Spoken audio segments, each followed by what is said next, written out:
Hola mis queridos amigos, nuevamente con ustedes, su doctor Tigre, y hoy analizaremos el caso de Lula. Yo personalmente fui a buscar a Lula en Brasil.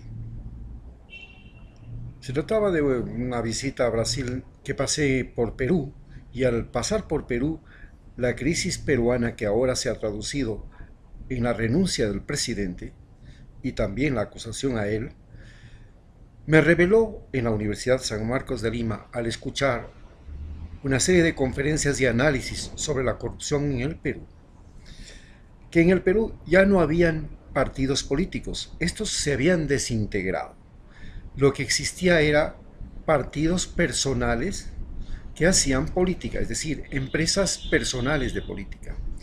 Y estaba muy metido dentro de toda la política peruana el narco y todo lo que es la narcopolítica. Es que Perú es ahora el mayor exportador mundial de cocaína, supera a Colombia. Luego, cuando llegué a Sao Paulo, la ciudad se encontraba bastante en crisis. Ya se veía que Brasil estaba en un periodo muy complicado. Yo no sabía si Brasil, en este sentido, tenía esta complicación desde hacía tiempo. Pero el asunto es que en las calles de Sao Paulo, el peligro rondaba por todas partes debido a la gran cantidad de vagabundos que dormían en las calles. Los edificios abandonados estaban por doquier. Ya estos edificios estaban llenos de grafitis, inexplicablemente hasta muchísimos pisos de altura. Estoy hablando de 20 pisos de altura. Yo no sé si el municipio de Sao Paulo identificaba así a los edificios de Sao Paulo desocupados o que los grafiteros tenían la habilidad de subirse por todas las paredes de los edificios, no importa cuál sea su altura. Era una ciudad realmente en guerra urbana.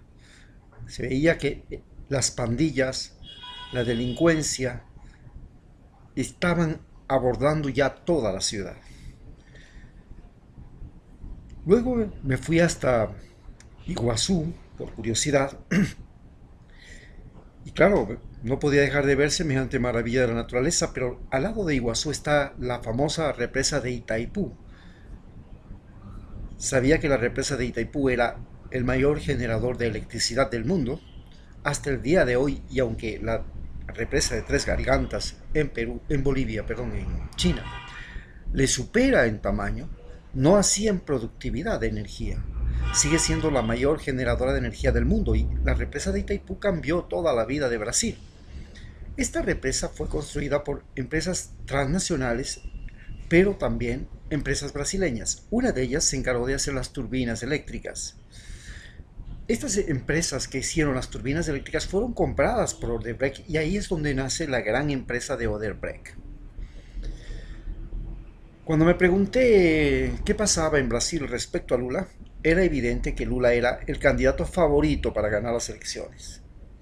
¿Y por qué era el candidato favorito? Porque la gente sabía que era un hombre cabal, moralmente correcto, y que Brasil era una tierra realmente de grandes problemas en la corrupción. Evidentemente Brasil, como todos los grandes países, no nacieron de la honestidad de su gente, igual que Estados Unidos nació de los cowboys asesinos de indios y de búfalos y asaltantes de la frontera mexicana que después se tomaron los estados mexicanos, y el gran imperio ruso nació de los cosacos, que eran unos bandoleros, eran hordas que asaltaban toda el Asia, y Dinamarca, Suecia y todo lo demás nacieron de los vikingos, que eran también otros bandoleros, y el imperio español nació de los conquistadores, que todos sabemos eran unos ladrones que llegaron a América. Entonces, no podemos dejar de hablar también del Imperio Británico. El Imperio Británico nació de los piratas y se formó el gran imperio, el primer imperio multicontinental del planeta, el Imperio Británico. No solamente que eran de piratas, eran de traficantes de negros. Es decir, los imperios no se hicieron con gente honesta. Se hicieron al contrario, de la gente deshonesta, de la gente violenta. Y Brasil se hizo de la gente más violenta de Sudamérica, los bandeirantes. Allá tienen calles que se llaman bandeirantes, monumentos a los bandeirantes, pero bandeirante quiere decir bandido. Y hay que entender cómo sucedió esto. Imagínense ustedes que si la Real Audiencia de Quito hubiera logrado conservar sus límites originales, teníamos una salida al Atlántico por el Amazonas y éramos dueños del todo el cauce del Amazonas hasta Brasil, hasta la desembocadura en el Atlántico, desde el Océano Pacífico. La Real Audiencia de Quito, lo que hoy es Ecuador, hubiera sido indudablemente el país más poderoso de Sudamérica, porque tenía salida al Atlántico y al Pacífico, que ningún país de Sudamérica tiene excepto Colombia. Por eso Colombia siempre ha sido el país más rico de Sudamérica y por eso el más conflictivo. Por eso tiene una guerra desde el día de su independencia. Pero bien, al preguntar a la gente qué pasaba con Lula, se notaba que por Lula se sentía algo descomunal, un gran afecto. Lula es el corazón de Brasil y Brasil es un país eminentemente emocional. No es otro país, no es una Alemania donde todo es formal, prácticamente grosero, brusco, desde el idioma. No es como Estados Unidos, donde todo es pragmatismo. No es como China, donde todo es trabajo. Brasil es un país altamente emocional, festivo, alegre, muy sentimental, y se traduce eso hasta en sus novelas. Entonces, Lula era realmente el amor del pueblo. Y a este amor del pueblo, por supuesto, había muchos detractores de la mayor parte, como se dicen, los blancos de Brasil, la clase media alta, que en Brasil son extremadamente ricos y extremadamente poderosos. Entre los más poderosos de sus enemigos está, por supuesto, la Red O Globo, que es la mayor cadena de televisión de Sudamérica, junto con Ecuavisa, con Televisa de México. Esta Red O Globo era su más encarnado enemigo y había logrado desfigurar tanto a Lula como a Dilma Rousseff. Y gracias a ellos se había resucitado al corrupto Estado brasilero. Este corrupto Estado brasilero, que ya nació, como decía, de los bandeirantes, tenía una larga historia de corrupción. Desde los grandes terratenientes que después fueron reconocidos como los generales del ejército brasilero. Increíblemente, es el único país en el mundo donde los generales, los terratenientes tenían cargos militares al mismo tiempo. Este país se creó a base de enormes haciendas, donde había pueblos en su interior. Mientras tanto, una gran cantidad de la población eran los sin techo. Todos ellos lucharon durante décadas por tener un posible pedazo de terreno para sustentarse. Y este país de 100 millones de habitantes, en ese tiempo, cuando había esta gran lucha y ahora mucho más, pero con la mayor superficie dentro de los países iberoamericanos, se convirtió en realmente la sociedad más dispareja del continente. Gente extremadamente rica y gente extremadamente pobre. La gente extremadamente rica ha recuperado el poder. Y el problema de la gente extremadamente rica de toda América Latina es que es una gente absolutamente cruel, corrupta y viciosa. En toda América Latina, los ricos latinoamericanos son vistos alrededor del mundo como lo que nosotros en América Latina les decimos simplemente unos hijos de puta. Es decir, los individuos que viven para la plata, prostituidos moral, psicológica y socialmente.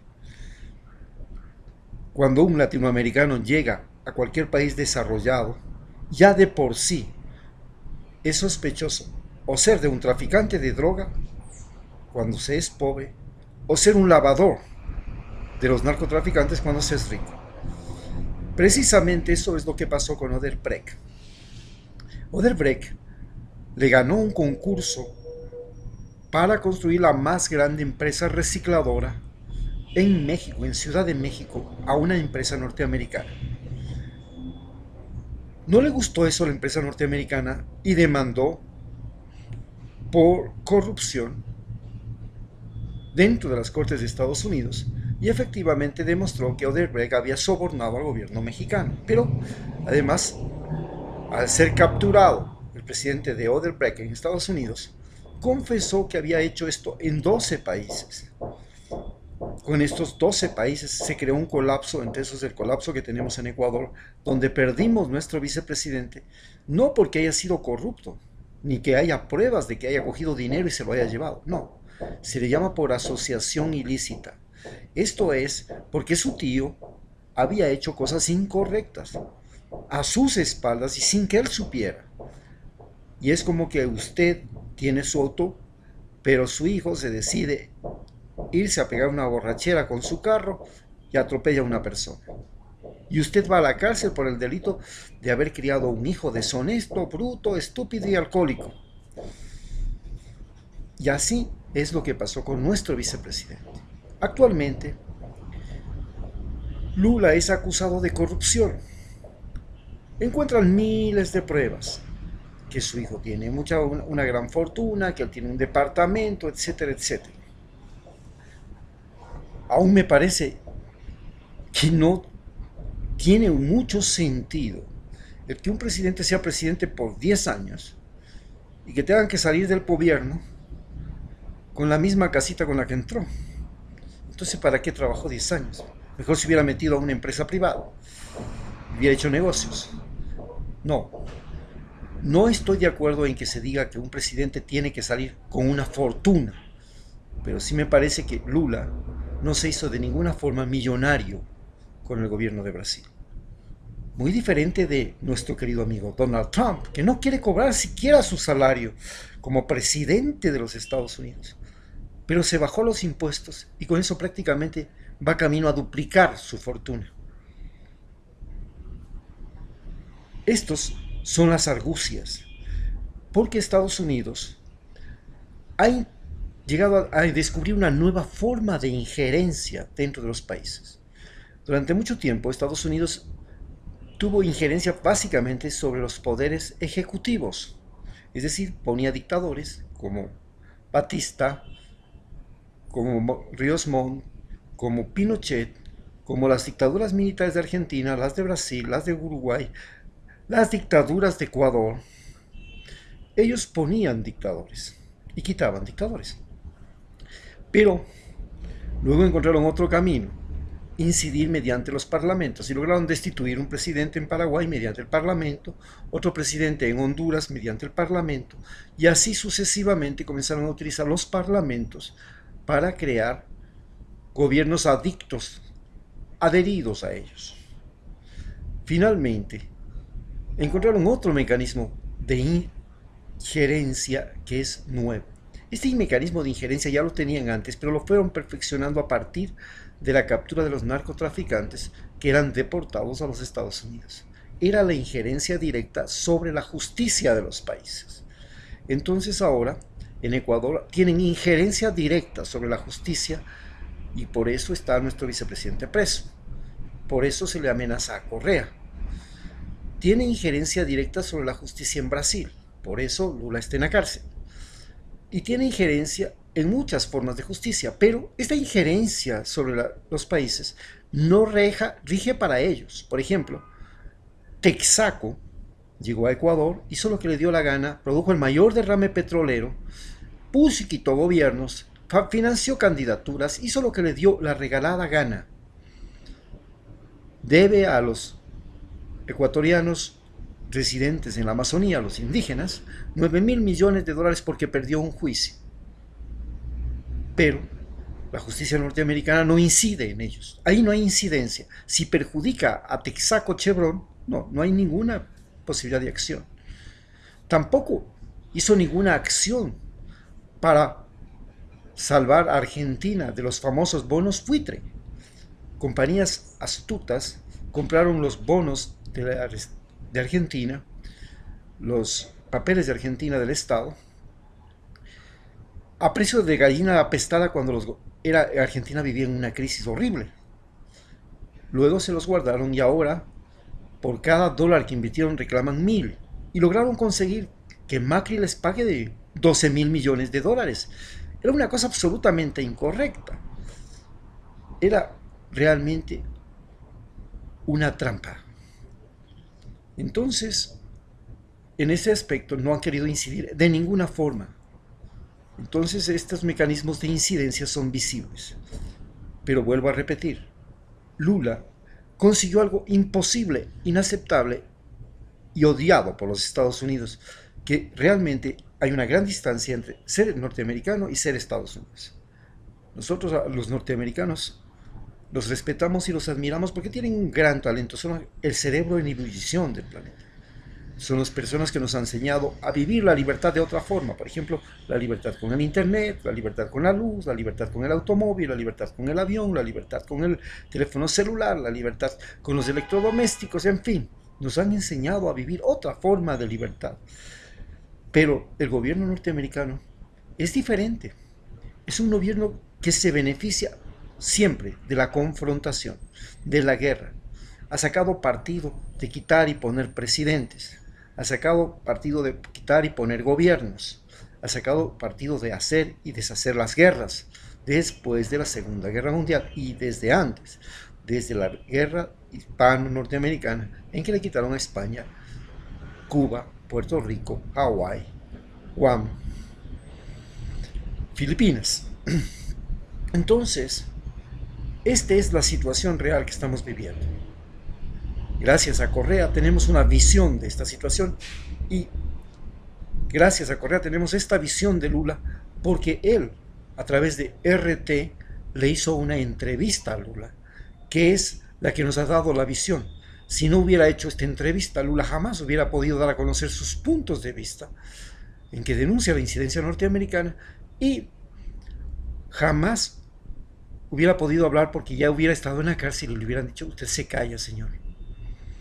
Hoy Lula es la paja en el ojo del gobierno brasileño, es el clavo en el zapato y es indudablemente la causa del fin del neoliberalismo en Brasil, porque indudablemente en las próximas elecciones, si no gana Lula, va a ganar alguien que esté muy cercano a Lula y va a cambiar toda la relación entre Estados Unidos y América Latina, porque Lula ya logró cambios. Por ejemplo, UNASUR, la CELAC, la Comunidad de Estados Latinoamericanos y del Caribe, fueron obras explícitas de Lula, pero además creó el sistema de defensa sudamericano y estaba en proceso la creación del Banco Sudamericano. Bien, esperemos que todo esto sea una forma de hacerles ver cómo están cambiando las cosas en Sudamérica.